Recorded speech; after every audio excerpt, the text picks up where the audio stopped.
Bom, boa tarde a todos. Meu nome é Emerson Locke e eu vou falar um pouquinho para vocês do que está mudando no SPED. A nossa equipe participa do piloto do FDRI, então a gente participa das homologações e semana passada a gente está fazendo a primeira homologação do E-Social juntamente com o RENC, integrado ao DCTF Web, que vai ser um outro assunto que a gente vai falar de RENC, mas a gente vai falar um pouquinho do que mudou nessa estrutura. Então todo esse ambiente técnico que está sendo migrado é o que a gente está chamando de SPED 2.0, tá? E o que isso muda nas empresas hoje? Quem aqui da área fiscal, contábil? Então assim, o que vocês vão ver? Hoje qual é o dia a dia de vocês, né? Vocês fazem a apuração, fazem o recolhimento, fazem a declaração e aí você entrega a obrigação acessória. Então tem muita gente hoje que parte, por exemplo, para a parte de contribuição previdenciária, a CPRB, vocês fazem o quê? Uma apuração em paralelo. Você faz no Excel, faz a data, emite, declara, paga, confessa. E tá tudo certo. E depois você faz, de repente, o bloco do contribuições. Legal? O que está mudando nesse caso? Assim, então, o ambiente e o cenário tecnológico dos SPEDs estão mudando. Aí, só para pegar um gancho do que o Marco falou, a Receita Federal do Brasil, esse modelo de SPED técnico, para vocês terem uma ideia, eles já fizeram palestra na MIT. Então, ele já é referência de solução para cruzamento fiscal e de dados. Legal? Então, vocês vão ver que, assim, cada vez mais, alguns detalhes do que a gente representa nas obrigações acessórias, eles são mais migrados e cruzados. É claro que com essa versão nova também, a gente tem uma simplificação muito grande da obrigação. Então, quem é que entrega contribuições, por exemplo? Fiscal. Então, vocês vão ver, assim,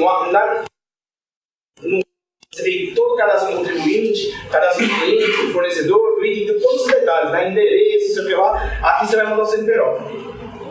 Por quê? Porque ele já sabe que o dado cadastral dele, a Receita já tem, então ele já está cruzando automático. Ele já não te pede aquele caminho de dado. Então, assim, uma série de coisas que são só consistentes dentro do arquivo, nesse mundo novo ele muda bastante. E ele fica cada vez mais online. Então é isso que a gente tem que se preocupar. Então esse mundo que a gente tem hoje, de apurar, recolher e depois declarar, ele muda um pouquinho. Então o que muda com o FDRI e o E-Social? Então imagina assim, a gente vai detalhar um pouquinho o que é cada um deles, que tipo de informação que vem cada um deles e como é que é agrupado essas informações para o envio. Mas a grosso modo, o que a gente tem? A gente tem dois ambientes técnicos, você tem a folha e o RP que vai dar as informações do envio. Você tem a geração dos XML e o envio dele individualmente. O que significa individualmente? Por exemplo, os serviços que eu tomei, eu vou informar um arquivo por fornecedor e todas as notas que tem de serviço dele por mês. Legal? Então imagina assim, se eu tenho 200 fornecedores, eu vou ter 200 arquivinhos gerados. Esse arquivo ele tem o mesmo formato da nota fiscal eletrônica, o XML, que ele é assinado e transmitido. Não é algo que você monta um arquivo, você abre o arquivo texto daquela acertadinha e manda. Tá? Isso não existe mais. Agora, todo mundo, né, a gente sabe que, aí eu dou sempre o exemplo do Alasca, né? Que eles costumam muito gerar obrigação, né, daquele batucada, tira a linha, põe linha, acerta o contador, né, acerta um valorzinho lá. Isso daqui vai mudar um pouquinho. Por quê? Porque conforme você manda esses eventos, eles já vão receber essas informações lá e você simplesmente, para confessar a dívida, você vai escolher o que subiu e o que eles pré-apuraram. Então não existe um registro agora de apuração. Então todos os FTs fiscais e contribuições, você vai ver que tem um registro de apuração, né? Agora não existe mais. Eles vão apurar e vão pedir para você selecionar o que você confessa para realmente você transmitir o que você emite a data. Então o mundo está mudando bastante. Esse novo conceito, a gente está acompanhando muito de perto a Receita, é um conceito que veio para ficar. Então eles vão pegar tributo a tributo e começar a tomar por esse cenário tecnológico. Legal? Então assim, você vai enviar os eventos, vai acessar a DCTF Web, escolher o que você está de acordo ou não e vai declarar. Confessei a dívida, fiz a transmissão, ele me dá um ok que recebeu a informação, você emite a data e paga. Simples assim. Então o ambiente de apuração não vai mais ser o seu ERP, não vai ser mais um sistema, vai ser praticamente uma página web que a Receita vai te dar direito de acessar. Então lembra, a gente já ouviu falar naquele passo, né? Já ouviu falar em algumas lendas que elas estão virando verdade. Que é o quê? O governo vai apurar por mim. Beleza? Esse é o primeiro movimento. Esse é o primeiro tributo que é apurado por eles e que a gente simplesmente informa o que é. E assim, tudo que você tiver de ajuste, exclusão, você vai fazer na plataforma da DCTF Web. Se você tiver algum ajuste originário de folha de pagamento, que gera o E-Social, ou do RP, que são as notas, você tem que fazer no RP que retransmitir para quem enxergue a alteração para você falar. Não existe mais isso de pegar, por exemplo, hoje, fazer uma confissão num valor que eu queira, para simplesmente mandar. Não, ele recebe lá, você pode escolher um não. Legal? Vocês já entenderam que já mudou um pouquinho esse mundo aí? Então a gente vai falar um pouquinho dessa mudança hoje, legal? Então aqui a gente procurou detalhar para a gente saber exatamente o que é o E-Social e o FDRI. Então o E-Social é tudo que for relativo ao trabalho. Relativo ao trabalho a gente tem no FDRI. Aqui a gente está falando basicamente de contribuição previdenciária, tá? Nesse primeiro momento. A gente tem alguns registros na REINF que eles estão adiados, né, por enquanto, mas que eles estão montando com força, que são os outros tipos de retenções, legal? Aí a Vivi vai explicar direitinho cada um deles. Então, a gente deixa esse slide para vocês usarem de colinha, depois vocês vão receber um PDF nosso, para vocês saberem exatamente que créditos e débitos que vem de que lugar. Tudo isso vai para a DCTF Web, lá é feita a apuração dos débitos e créditos e quanto você vai compensar naquele mês. Bacana? Então, quando a gente fala de prazos, quando você tem até o 15º dia útil, é para fazer a transmissão e o pagamento da data até dia 20. Beleza? Então, esses prazos mudaram um pouquinho. Na verdade, o que você tem eu tenho que transmitir e confessar 5 dias antes do que eu tenho que pagar. Basicamente é isso. Essa é a cara. Algum de vocês já viu a DCTF Web? Acho que ainda não, né? Já viu? Já viu? Legal, bacana. Então, assim, essa é a cara da DCTF Web. Então, assim, ele é o sistema web que tudo que você fizer a transmissão do E-Social ou do FDRINF, ele vai aparecer numa linha lá. Então, por exemplo, aqui tem uma contribuição patronal. Então, o que vai acontecer? O código de receita e o código de tributação é onde ele vai fazer os agrupamentos para fazer a apuração de tributo. Legal? Então, assim, essa cara que vocês vão estar vendo, vocês vão acessar via ECAC. E a partir dele você vai ver o que está acontecendo com os seus tributos. Então é bem diferente do que você tem hoje, que você vê uma apuração dentro do arquivo, você acerta o arquivo e depois você envia. Aqui não tem isso, você já está mandando informação em tempo real. Então aqui você tem tanto a parte de retificação quanto as exclusões. Então assim, o que significa isso que muda bastante? Aí eu estou dando spoiler, né? Tá. Mas assim, é porque eu estou partindo dela, tá? Então assim, hoje, se você não dá uma informação e alterar, você está retificando. Legal? Se você mandar zerado, né, que no Alasca acontece bastante, e você retificar e colocar um número lá, e já não vale, porque é como se você não mandasse o serviço tomado daquele fornecedor. Você mandou, o que acontece? Automaticamente ele sabe que você entregou aí atrás. Tá? Então tudo isso já está online, então isso tem uma diferença e um impacto muito grande. Se você não tiver um RP controlando todos esses processos, é desumano fazer isso na mão. Tá? E nem tem hoje um lugar para você fazer o envio dos eventos, por exemplo, na mão. Legal? Posso fazer uma pergunta também? Quem é que faz folha de pagamento? Tá. A parte da folha, que é a retenção das pessoas físicas que não vão pelo SAP, lembra da DIF folha, DIF SAP. A REINF é isso, é a junção das duas. Essa retenção fecha no 5º dia útil. Então você tem o 5º dia útil para fechar a retenção de pessoa física. No dia 15 fecha a retenção do SAP via nota fiscal eletrônica, via nota fiscal de serviço e paga dia 20. Então o fluxo é esse, tá? Então quem não tiver aqui de folha das empresas que estão aqui, passe essa informação ao pessoal de folha de pagamento também, porque vai ter aí um impacto do pessoal de folha, tá? Então os eventos são todos via XML, serão identificados como S pelo social, então S1200, que vai levar as retenções de pessoa física, e o R de REINF vai pelo pessoal da SAP. Tá bom? É bem... quando você entrar no evento da DCTF Web, vai estar bem separado. Tá? O grande diferencial que vocês vão ter é justamente esse. Quem aqui dessa sala cuida de folha e de fiscal? Tá vendo? Quase ninguém. É porque, assim, geralmente são áreas distintas mesmo. Só que imagina que para fechar uma apuração você vai precisar dessas duas áreas conversando. Não dá mais para cada um fazer o seu. Então, uma grande mudança que vai ter nas empresas é justamente esse processo de negócio. Por quê? Imagina assim, ó, a DCTF Web é um cara terceiro, certo? Não é folha nem RP. Quem vai cuidar desse cara? Né? Geralmente, quando você está no evento de RIF, o pessoal fala assim, eu não sou de folha.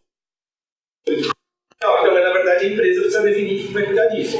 Legal? Por quê? Porque aqui você tem, na verdade, a apuração conjunta. Tá? Então, só aqui já teve uma mudança um pouco grande. Além disso, tem outras áreas impactadas, e tanto no E-Social quanto no EINF, o processo jurídico e administrativo, ele é muito relacionado às reduções de base de cálculo que eu tenha ou isenções que eu tenha a um tributo. Se você não tiver isso muito bem controlado, você não vai, você pode, por exemplo, mandar algum evento e ele falar assim, ó, esse processo jurídico não é válido para esse CNPJ. O que significa? Sabe aquele fornecedor que fala que não é para você reter porque ele tem uma isenção? E aí ele manda uma observação lá, você vai consultar, esse negócio nem existe. Então, agora quando você mandar o evento, ele já vai devolver e falar assim, ó, isso não existe. Porque ele pergunta município, estado e a vara. Se você não tiver exatamente esse cara e o status, você não sabe o que está acontecendo. Então imagina assim, eu posso ser julgado esse processo administrativo em primeira instância, tá ok, em segunda instância ele foi negado, eu perdi. Então eu posso ter 2 meses utilizando e 1 mês não. Tudo isso eu preciso ter controle, porque se eu precisar retroagir e acertar, eu vou ter que ter esse controle no fiscal.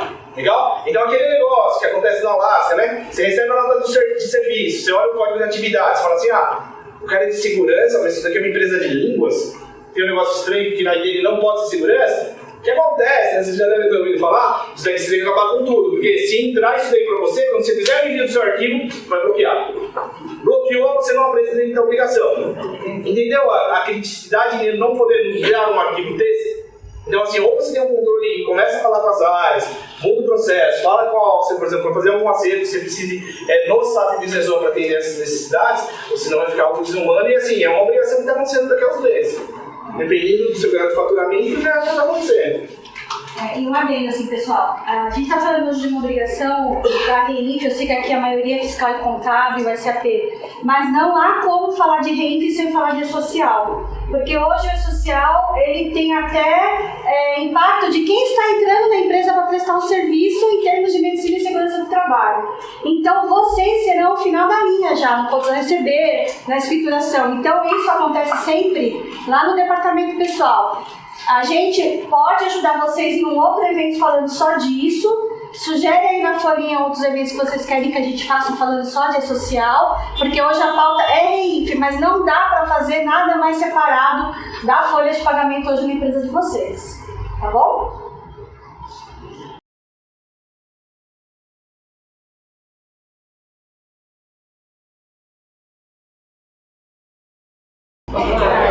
Deu para entender um pouquinho como é que vai ser esse processo novo de REINF e E-Social? Vocês vão precisar enviar os 2 arquivos, depois alguém tem que entrar na DCTF Web, acessar para transmitir a DCTF Web e depois gerar o DARF. Né? A ideia da Receita Federal, neste começo, é controlar a contribuição previdenciária. Tá? Então, quando a gente falar de REINF hoje, vocês vão ver que a gente está falando só de contribuição previdenciária, que é o que está previsto na REINF para entregar agora a partir de maio para algumas empresas. Tá? Então, falando só um pouquinho de prazos, acredito que vocês da área fiscal aí já tenham isso em mente, já saibam quando é que vocês começam aí a ter que mandar esses arquivos.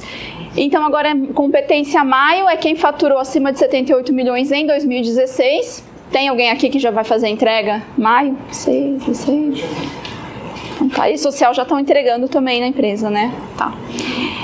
E os demais contribuintes é em novembro, tá? Então, quem não entrar agora em maio, entra em novembro, tá ok? E em 2019, aí fica a administração pública, tá? Os órgãos da administração pública. O que é importante a gente falar aqui em relação a prazos também, da DCTF Web, tá? Então, quem começar a entregar agora em maio, tem que transmitir a DCTF Web, tem que entrar lá no site, acessar a partir da competência julho.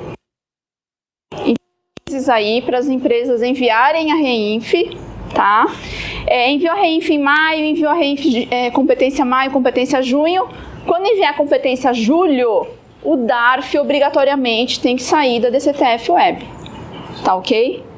Existe um portal da DCTF Web, que é de produção restrita, que se der tempo o Ney vai mostrar lá no final para vocês. Acessa lá com o certificado digital da empresa, entra nesse portal e você consegue ver já as informações que estão sendo enviadas. Tá? Para quem está fazendo teste, tem alguém fazendo teste de REINF? Vocês estão fazendo teste? Alguém já começou o teste? A entrega é dia 15 do mês que vem. É bom testar, vou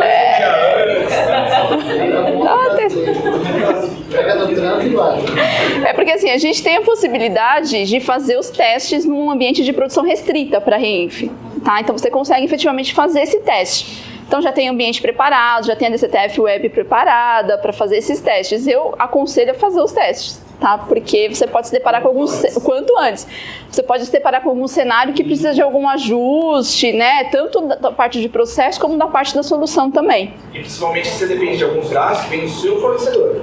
você depende do quê? De nota de serviço, que é aquela que sempre chega na data, né? E do seu fornecedor que sempre manda a informação certa, né? Então, assim, toma cuidado, porque realmente ele simplesmente vai rejeitar os arquivos enviados, aí você não entrega. Então, assim, primeiro grupo vai entregar maio, vai entregar junho, julho já tem que fazer pela DCTF Web, tá ok? O segundo grupo, que começa em novembro, vai entregar dezembro, quando for janeiro já tem que entregar DCTF Web. Bom, falando um pouquinho do conteúdo da Reinf, tá? Que é o foco da nossa conversa hoje aqui. Como já foi falado aí, o modelo de entrega, ele é diferente, tá? Então é XML, e eu tenho que enviar um XML para cada evento, e tem eventos que eu vou ter mais de um XML, dependendo da quantidade de empresas que eu tenho na base e de fornecedor ou cliente que eu tenho na base, tá? Então eu tenho lá o R1000, que é um evento de informação do contribuinte, tá? É um evento que eu digo lá, CNPJ da empresa, da matriz, tá? Coloco algumas informações como classificação da natureza jurídica da empresa, se a empresa entrega ECD ou não, se ela está sujeita a CPRB, tá? São algumas informações básicas. Mas assim, eu não tenho informação cadastral aqui, tá? Eu não tenho endereço, não tenho CEP, não tenho nada disso. São algumas informações da empresa que eu mando uma única vez. Então, para quem vai começar em maio, vai fazer esse envio em maio. Se não tiver alteração, né, nos períodos subsequentes, não precisa enviar novamente, tá? É um único envio. Eu enviei em maio, tinha CPRB. Junho não tem mais, caiu a CPRB para minha atividade. Aí eu tenho que fazer essa informação, tenho que mandar de novo essa informação no mês de junho. Caso contrário, eu não envio mais, tá? É um arquivo, porque o que o OC comentou, a Receita Federal ela já vai ter essa informação da base de dados dela. Você mandou uma vez, para que você tem que mandar todo mês a mesma informação, né? Então não teve alteração, você manda uma única vez e pronto, ok? Quando vocês olharem no produto, que tipo de informação tem, a quantidade de campos, vocês vão ver como diminui muito isso. Aí existe também um evento de tabela de processo. Aqui o que é importante a gente destacar? Toda contribuição previdenciária que for realizada, né? Olha, eu tinha que reter ou eu tinha que pagar, mas eu não estou retendo e não estou pagando por conta de um processo ou administrativo ou judicial, eu preciso informar, tá? Eu preciso dar os detalhes desse processo na FD-REINF. E aqui cabe também o processo do fornecedor. Se vocês tomarem algum serviço, como o OC comentou, de um fornecedor que diz que tem um processo, né, que não é para reter o INSS lá dele, você precisa do número desse processo, você precisa do estado, da vara, do município e do indicador de situação desse processo, tá? Então vocês vão ter que fazer um controle do que vocês possuem, né, de processo referente à contribuição previdenciária, tá, pessoal? É sempre contribuição previdenciária que a gente está falando. Então, esse controle é feito com relação ao trabalho de vocês, né, à empresa de vocês, e com relação aos fornecedores também, tá? Então, se um fornecedor mandar para vocês um documento sem retenção e vocês entenderem que deveria haver uma retenção, precisa pedir esse processo, tá? A recomendação da Receita Federal é a seguinte: não veio destaque na nota, não tem processo, retenha, tá? Faça a retenção, porque pela IN 971 a responsabilidade é do contribuinte que está tomando o serviço, tá ok? Tranquilo com relação ao processo? E aí a gente tem os eventos periódicos. Esses eventos periódicos, eles são enviados dentro de um período, né? Então a gente tem que fechar o período de um mês para fazer o envio. Eu não preciso fechar o período de um mês, tá? Se eu tiver já certeza de que eu não tenho mais nenhuma informação daquele registro, eu posso já fazer o envio, tá? Diferente do 1000 e do 1070, que, vamos supor, vocês já poderiam ter feito o envio nesse momento, tá? Então a empresa que está obrigada a entregar competência a mais, já poderia ter enviado o 1000, já poderia ter enviado o 1070, tá ok? Eu tenho ali o 2010, que é um registro que eu vou informar toda a retenção de contribuição previdenciária dos serviços que eu tomei. Então, todas aquelas notas de fornecedores com retenção de INSS precisam ser informadas nesse registro 2010, tá? Mais pra frente eu vou mostrar um esquema aqui para vocês entenderem como que esse registro tem que ser enviado, tá bom? Mas ele é basicamente, eu tenho que separar ele por empresa, estabelecimento, matriz e filiais. E dentro de cada uma eu tenho que colocar também por prestador de serviço, tá? E o 2020, que é o evento referente à contribuição previdenciária dos serviços que eu... E aí a gente percebe que esses dois registros aqui são registros que futuramente tem um cruzamento, né? Um é eu estou mandando o que eu prestei e o outro está mandando o que tomou, né? Então a gente vê claramente aí um cruzamento de informações da Receita. Algum de vocês já deve ter recebido, né? Um e-mail da Malha falando assim, acho que você esqueceu de colocar essa nota, não é por que entrar. Por quê? Porque eles têm realmente o que um presta e outro toma, eles têm exatamente se alguma nota não foi escriturada. A RENF também ela prevê outros dois registros que são correlacionados, que é referente à contribuição previdenciária sobre os repasses a clubes de futebol. Alguém aqui faz repasse a clube de futebol? Patrocina algum clube de futebol?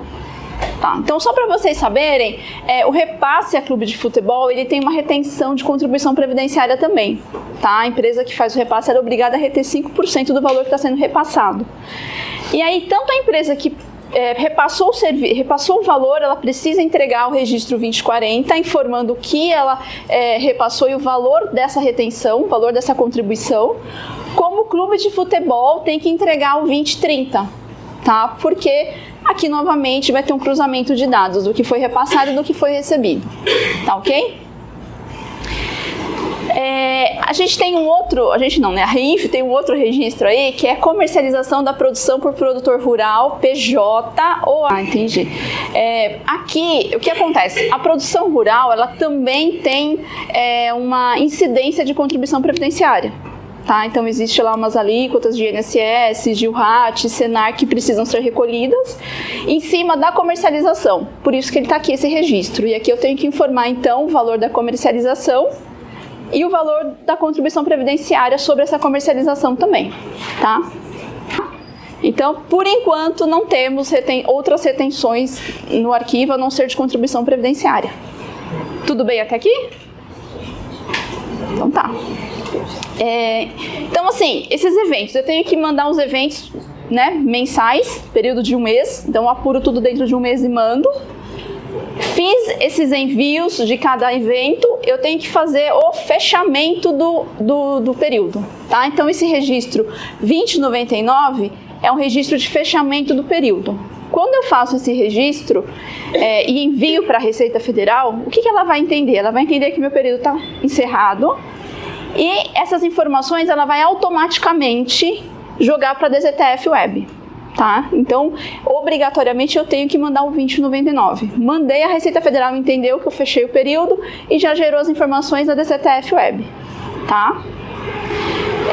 Precisei por algum motivo reabrir o período para fazer uma retificação, né? Enfim, para mandar um registro que eu esqueci, eu tenho um evento de reabertura que é o 2098, tá? Então, não sei se está dando para entender, mas assim, eu tenho o envio de cada evento, eu tenho o fechamento do período, precisei abrir, eu tenho que dizer que eu estou reabrindo, eu tenho que informar isso para a Receita, eu mando um outro registro e depois eu fecho de novo o período. Tá? O último registro a ser enviado é sempre o 2099, tá bom? Existe, em cada envio que eu faço desses eventos periódicos, um retorno da Receita, que é esse 5001. Então, eu mandei lá o 2010, nele eu tenho várias notas no arquivo, tá? O que a Receita Federal me devolve? Ela me devolve um evento, um registro, com a soma dessas informações, com uma, vamos dizer assim, uma microapuração do que eu mandei do 2010, tá? Quando eu fecho o período, quando eu mando o 2099, eu tenho um retorno da Receita, que é esse 5011, com a apuração de todo o período, com a apuração de todos os eventos. Ok? Deu para entender, gente? Tá dando para entender o que eu tô falando? Assim, só para separar, imagina o seguinte, você tá mandando todos os 2010, os 2020, ele tá acumulando lá. Vai chegar uma hora que você manda um evento para avisar ele que, assim, esse mês eu fechei, pode mandar a informação para esse DZTF Web. Então, só nesse momento que ele vai mandar. Enquanto eu estiver mandando os arquivos individuais, eu recebo de volta os 5001. Legal? Quando eu mandar esse fecha a conta, ele vai me dar a conta total em cima dos 5011. Tá? Tanto é que é um evento assíncrono, que eu faço a consulta, eu recebo para que eu fique consultando para conseguir a resposta dele. Então, quando eu recebo a resposta dos 5.011, é exatamente a mesma informação que você vai ver na DCTF Web. Existe ainda um evento que é muito específico, que é esse 3010, que é referente à receita de espetáculo desportivo. Então, todo espetáculo desportivo que tem um clube de futebol profissional participando e tem a bilheteria, também existe ali um recolhimento de contribuição previdenciária.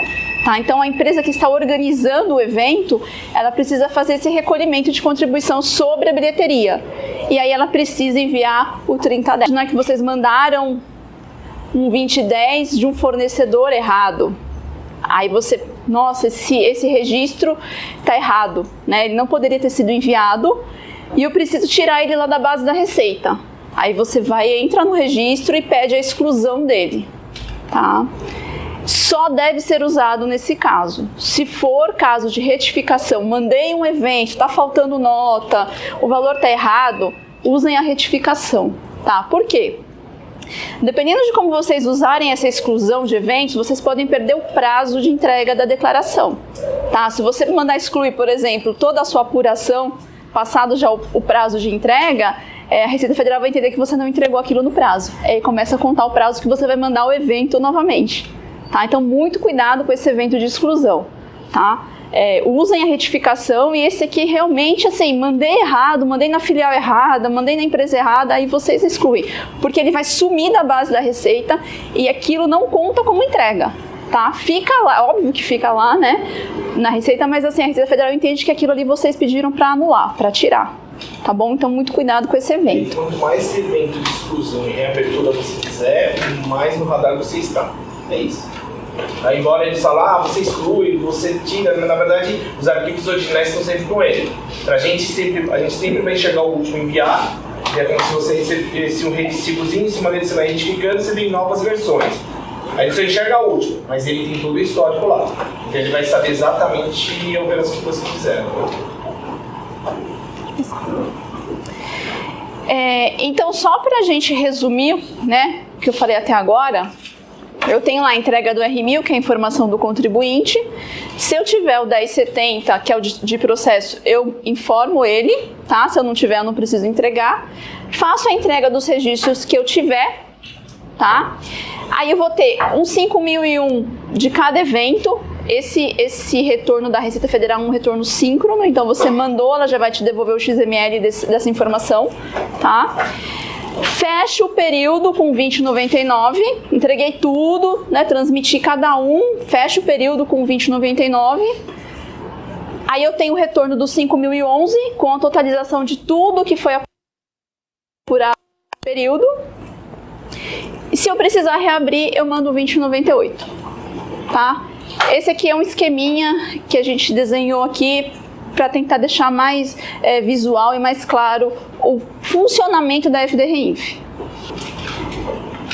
Então, só para vocês visualizarem aqui como que é mais ou menos o conteúdo, né, como é que é mais ou menos o esquema de envio do registro 2010, que é o de serviços tomados, eu tenho lá um contribuinte, que é a matriz, tá? Só que a matriz, ela também se torna um estabelecimento. Então, se eu tiver notas fiscais de fornecedor da matriz, eu vou ter que enviar um registro 2010 para cada fornecedor da matriz. Eu tenho uma filial, eu tenho que enviar um 2010 para cada fornecedor dessa filial 2 também, dessa filial, tá? E se eu tiver obra própria com CNO, que é aquele Cadastro Nacional de Obra, que tem aquele número, a empresa que tiver uma obra própria com aquele número, ela precisa também identificar tudo que ela tomar de serviço para aquela obra, como se ele fosse um estabelecimento, como se fosse uma filial, tá?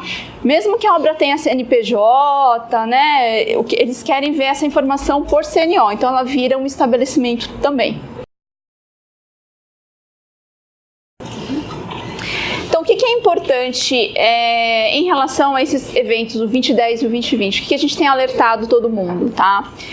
é verificar efetivamente o que vocês recebem de documento fiscal na empresa ou que vocês emitem, tá? Aquele que vocês recebem, verificar se tem ou não retenção, se precisaria ter ou não a retenção e a retenção não foi destacada, tá? Existe para o 2010 e para o 2020 uma classificação do Código de Serviço, tá? É uma classificação nova, exclusiva da REINF. Está na tabela 6 do layout, então eu tenho uma lista de códigos de serviços e eu preciso classificar os serviços que eu estou tomando ou que eu estou prestando com cessão de mão de obra, ou seja, com a retenção da contribuição previdenciária.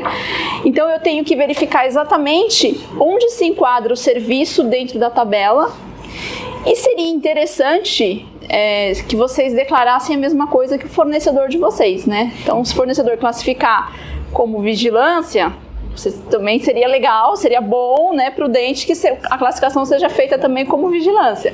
Se vocês discordarem da classificação, é interessante ligar para o fornecedor e conversar, né? Porque a gente entende que as informações estão nos dois registros. A Receita Federal tem a informação ali para ela cruzar, então ela vai em algum lugar, ela vai checar o que está errado. Tá? Então é legal se vocês já conseguirem ir tendo esse trabalho com o fornecedor de vocês também, tá? E a identificação de processos, né? Se tiver processo que interfere no recolhimento da contribuição previdenciária, já levantar os processos e já pegar todas as informações que são necessárias para a entrega, tá bom? Tem uma outra informação importante aqui, que é com relação a notas extemporâneas. Então, o que a Receita Federal bateu o pé? Tá? Esse foi um assunto muito debatido, né, nas reuniões que a gente teve lá, porque as empresas colocaram essa questão de que não recebem as notas, às vezes, no prazo de fechamento do período contábil, né? Mas a Receita ela foi muito enfática e ela não arredou o pé, ela quer as notas por competência, tá? Então, para vocês ficarem tranquilos, a nossa solução, o que ela faz? A gente tem dois campos lá no SAP, a gente tem data de lançamento e data de documento, tá? A solução está indo buscar a data do documento. Então, mesmo que você escriture uma nota fiscal hoje, né, na data de hoje, maio, mas é uma nota de abril, se você indicar na data do documento que ela é de abril, a gente vai considerar ela para REINF para abril, no mês de abril. É óbvio que você tem que voltar lá na REINF, tem que abrir o período, tem que selecionar o registro, fazer a retificação, enviar e depois pedir para fechar o período de novo, tá? A contabilidade vai ficar diferente da obrigação? Vai, tá?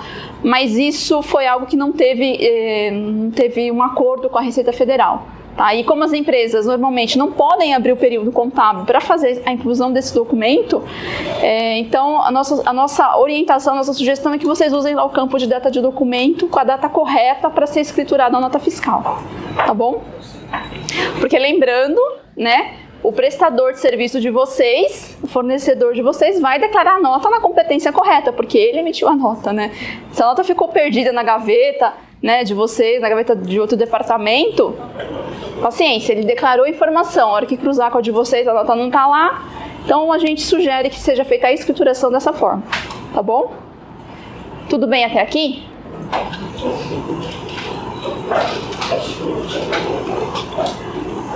Só por curiosidade, o 2030, que é o recurso recebido por associação desportiva, ele é um pouco diferente. Eu tenho que mandar também por estabelecimento, mas aí eu junto todo mundo que me repassou o serviço, me repassou o recurso, tá? Então todo mundo que repassou o recurso, ele entrega um único XML aqui por estabelecimento da empresa, tá? E o 2040 é a mesma coisa.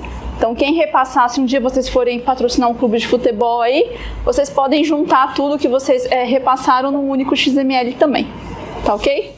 Lembrando que esse repasse não é só título de patrocínio, também tem licenciamento de marcas, transmissão de espetáculo, publicidade e propaganda. Então, às vezes, vamos supor, você tem lá um clube de futebol que você repassa um dinheiro, digamos assim, eu estou fabricando um produto que vai à marca do clube, você tem um contrato com ele para poder usar a marca, você licenciou a marca, né? Então, quando você reembolsar ele, tem a retenção da contribuição previdenciária, tem que ser informado no 2040 também. Em relação ao 2030 e o 2040, a gente tem uma classificação também do tipo de repasse, que é justamente isso que o Ney comentou, se é propaganda, se é transmissão, se é publicidade, então também é legal que as informações estejam coerentes, né?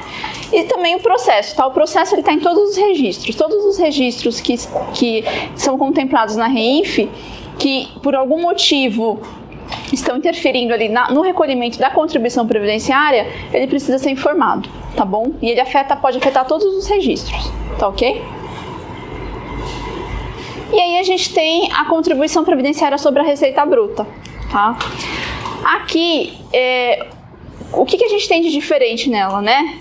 Quando a gente fala em contribuição previdenciária sobre a receita, para a gente fazer o cálculo, não sei se todo mundo conhece como é que é feito o cálculo, mas é mais ou menos assim, eu tenho que pegar toda a receita da empresa e eu preciso verificar quais são as receitas de códigos de atividade que estão sujeitos à desoneração, porque eu posso ter na empresa receita sujeita à contribuição previdenciária e receita que não é sujeita, tá? Eu preciso verificar a proporção entre elas. Se essa proporção for entre 5% e 95%, eu recolho a contribuição previdenciária somente sobre as receitas dos códigos que estão previstos em legislação, tá? Se essa proporção for acima de 95%, eu preciso recolher a contribuição previdenciária sobre a receita toda da empresa, tá? Eu não recolho contribuição previdenciária, tá? O Adom está preparado para fazer isso. Por quê? Porque quando eu faço esse cálculo, eu tenho que olhar a empresa como um todo, eu tenho que olhar matriz e filiais. Só que quando eu envio os arquivos, eu faço o envio deles por estabelecimento. Então é uma coisa meio esquisita, né? Eu faço um cálculo total, depois eu quebro por estabelecimento, mas é isso, tá bom? Então o cálculo eu sempre vou considerar o total da empresa e na hora de gerar o XML a gente vai quebrar isso por estabelecimento, tá bom? Tudo bem? Então tá bom. E aqui a gente tem então a tabela do que a gente já atende hoje dentro do Adom, tá? O que está de fora, e por isso que eu perguntei para vocês sobre o 2050.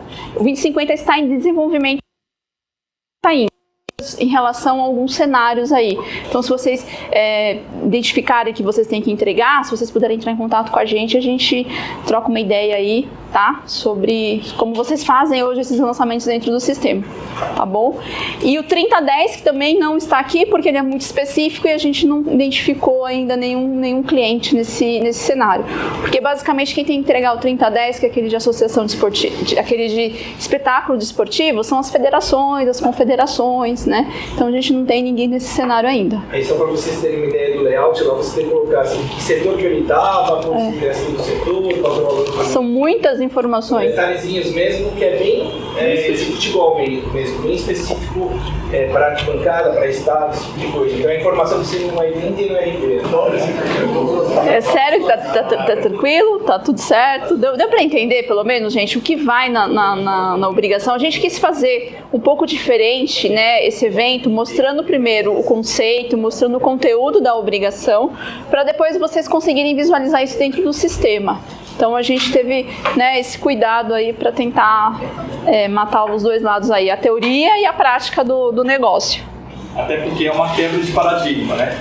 Que agora é o conceitual da receita, eles deixam extremamente claro. Agora você escritura, apura e paga. Simples assim. Então, a escrituração ela vai estar ligada diretamente com a confissão da dívida. Então é isso, você escritura, confessa, paga. Simples assim. Tá? A cabeça deles é isso. É isso que eles divulgam. Toda reunião é esse passo a passo que eles falam. Olha, assim, a gente está começando com a contribuição previdenciária, eles falam, a intenção a gente quer matar a GFIP. Beleza? A primeira fase é isso, a gente não quer mais ouvir falar de GFIP. E eles vão começar a tomar os outros tributos. Ao ao passo, né? Tanto que o próximo, assim, eles suspenderam o 20 de setembro, porque eles viram que não ia conseguir dentro do prazo estipulado, mas como a Viane falou, o Emerson também, a gente tem participado das reuniões, esse registro já vai ser quebrado em 3, então assim, vai acontecer, não tem volta mais. E com relação à DIRF também, existia uma expectativa muito grande, tem se falado muito que a REINF, junto com o E-Social, vão substituir a DIRF. A ideia é sim que substitua, mas como ainda falta uma perninha ali, que são as retenções e outras informações que hoje vão na DIRF e que não estão, eles não conseguiram alocar nem na REINF nem no E-Social, então a DIRF continua. Então 2018 vocês vão entregar a DIRF lá em fevereiro do ano que vem, tá? Tem que entregar a DIRF. E eu particularmente acredito que vai ter para 19 também, tá? O Emerson é um pouco mais otimista com relação a isso, ele acha que essas outras informações que precisam entrar na REINF, elas entram ainda esse ano. Bom, por enquanto acho que é isso.